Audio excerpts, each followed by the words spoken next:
Mase ndikhawuleza ndingene ku-part 2 kwenzela uba uvale mfana. Le ndaba yotywala nokutya okufunwa ngamagqirha. Okay, bendisacacisa ke into yokuba sifika njani ekuthinini igqirha libize utywala emzini. Ndisithi ke liqhinga lokuba uSokhaya amane etshekisha igqirha lakhe elidingwe nguye kweli khaya lakhe ukuba akho nto liza kuyidingana ngoba yena uza kulala ngoku. Kuphinde kwawukusa nguSokhaya uza ngokwakhe okanye uthumela oonyana bakhe ukuba bathini, bayotshekisha igqirha uba livuka kakuhle na. You understand? It's humility, bubuntu obo. Yindlela kuqhutywa ngayo kwakude kudala. Ayiloqhinga lize nathi sizalwe likhona. Lizovuswa igqirha. Kuphethwe ibhekile yotywala besintu, kuphethwe umphanda obomvu okanye umhlophe. Lifika ixhego xa lingena egumbini lizawubuzwa, aliveske ligqobhozele nje. Lizawubuzwa into yoba sibona utata engena phakathi kwegumbi likamama notata, sicela ubuza usihambele ngantoni. Thunywa ngabazali, kuthunywa umntwana. It's protocol. Usihambele ngantoni umuntu omdala. Uzawuchaza ke into yoba hayi ndithunywa likhaya kuthiwa mandizovusa igqirha. Yeva? Imagine ke ngoku mna xa ndivuswa ngeti, lo tata uzawuthini? Aba tata bazawufika bephethe itreyi, omnye uphethe iketile ngapha. Kule treyi kukho ntoni? Rooibos nerikofi nantoni. Naba ke bamile bayabuza abantwana. Sibona abazali bengena, sicela bayabuza abazali into yoba nisihambele ngantoni. Hayi mhlekazi, sithunywa likhaya kuthiwa masizise apha nantsithi sizovusa igqirha. Ayisound. Uyayiva? Egameni elithi bendithe there's nothing wrong with utywala until utywala bube kanti buya-abuswa, then that is what is wrong ke ngoku. Irongo kanye xa ilapho. You understand? Igqirha alibuselo babutywala ezabhotile njengoba benditshilo, thatha ibekwe. Kusaqhutywa leya ibivuliwe ngela xesha de iphela. Uphela kwayo kuzawukhutshwa iqwelo, nakhona linomthetho iqwelo, ukubonakalisa into yoba siphumile ngoku kulaa mthetho wothini, woqamelisa. Mhlawumbi mna ndiyakwazi umzekelo, ungena emzini ngoLwesibini ufumanisa into yoba ngoLwesihlanu okokoko siphethe laa mthetho sasisamkelwe ngawo kulo mzi. Yeva? Eminye imiphanda njengoba ingena livuswe, libhinqiswe, lithini. Liyathathwa umphanda ubekwe phaa entla. Kodwa xa kusenziwa ke ngoku umthetho woba kuyavuswa ngoku, kuyatshintshwa lo mphanda umtsha. Asizivule zabhotile, asingomageza kaloku. Zithathwa zibekwe phaa. Ndizawugoduka nazo. Yintsebenzo yam, it's part of intsebenzo yam. Njengoba ndilapha kulo mzi, inkomo yam yaziwa uba yimali enga. Yeva?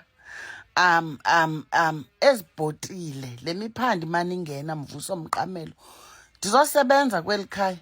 Igqirha lidalelwanga, awenzelwanga into yoba mawube phuwa uphume uphaca emzini. Hayi kaloku uyithwasele le nto uzoyenza apha. Yeva? Uthwasile for uba umoya wakho uphaphame, ukwazi ugqwethela la makhaya, ukwazi ukusebenzisa umoya, ukwazi ukukhupha ikhaya engxingweni. Awuzange zoba nguMother Teresa apha. Asizotshomi. I'm not friends with you guys. Andizange zoba itshomi apha. Anizumane nindifakela ibhiskithi neti necoke. Ewe ububele benu, I mean, ukubone ndiyazithanda into ezimandi. Ziza nabantu abangoomama ezo nto bazobuka igqirha. Otherwise umthetho wona ungena ngomphanda. La miphanda uba ishiyekile ndiyakwazi uphuma necase mina emzini. Cinga masithi ndiyoguqula emzini, ndizawufika ngolosibini emzini ndamkele, ngolosithathu ndihamba iinkundla ndiyobingelela emabandleni, ndiyonyathela iinkundla, ndiyoxoxa ityala. Ngolosine ndiyothini, ndiyowisa mhlawumbi incamazane engetheni, umzekelo. Ngolosihlanu ndiyohlwayelela ndibuye ndiwise inkomo. Ngomgqibelo zizipheko zalaa nkomo. Ngecawa ndiyaphuma nditshisa ithamo, ndiyaphuma ndiyagoduka. Balaka imiphanda ndiqanyelisiwe ngolosibini, ndavuswa ngolosithathu, ndaqanyeliswa ngolosithathu, ndavuswa ngolosine, ndaqanyeliswa ngolosine, ndavuswa ngolosihlanu, ndabhinqiswa emva kwemini, ndaqanyeliswa ebusuku, ndavuswa kusasa, uyeva, ngomgqibelo ndabhinqiswa emva kwemini uba mandiyokophula isifuba sale nkomo bendizoyiwisa kulo mzi. Ebusuku ngolosihlanu, ngonini ngomgqibelo kuphuma imvaba, andithi eli khaya lifikelwe ngamandwendwe azozima salo msebenzi. Kuphuma ke ngoku kuphiwa utywala, ndizawuthini, iimvaba, izizwe ngezizwe. Nam ndisisizwe xa ndikule ndawo. Xa kuphuma iimvaba nam ndizawufumana kwezaa mvaba, ndithathe ndifake ekoyini yam okanye ndiphe amagqirha endihleli nawo. Ndiphinde ndiqanyeliswe kwangomgqibelo njalo. Ngecawa ndithini, ndiyavuswa. Xa ndigoduka ndinikwa uswazi olukhapha lenkomo. Baleza bhotile zingaphi? Kwigqirha elingabu-abhyuziyo utywala. Uyakwazi uphuma notywala emzini, unyusa ikoya kokwenu. What is wrong with that? Yho, emdaka iwardrobe yam. Yeva, what is wrong with that? Ezi bhotile njengoba ndiphuma nazo ziye ekhaya. Ekhaya nam ndinamatyala azawufuna ukulungiswa. Mna andiphangeli, ndiphangelela amanyange.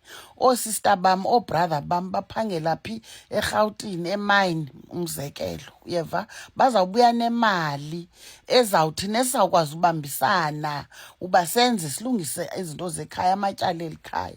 Mna kuyaziwa into yoba hayi, xa siphethe umsebenzi ekhaya asinalo uxanduva lotywala ngoba unomdade, unalavimba, ayilohlazo, ayilonyala, yintsebenzo yam. Ndazi ke bimele ntoni, kwenzeke ntoni, but ndizama ukuthi igqirha likhamisi lityhali. Xa uligqirha uthwasile ufundiselwe into, ufundiswe into ukuba ube yi-custodian yomthetho wakwagqirha. You protect ubugqirha ngakho konke onako.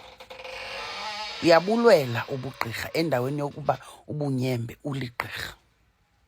Ayinaba ligqirha elinyemba umthetho wobugqirha unless akawu-understand umthetho. Ngoku thina funa siphendule abantu abamnyama because abayazi bona le nto sikuyo, yaziwa sithi. But xa iqala inyanjwa sithi ke ngoku makuthweni. Ayingawo wonke amagqirha azawunxila emzini ngenxa yovuswa aqanyeliswe. No, laa mvuso mqamelo ngumthetho and awuzujika ngoba sifike ukhona.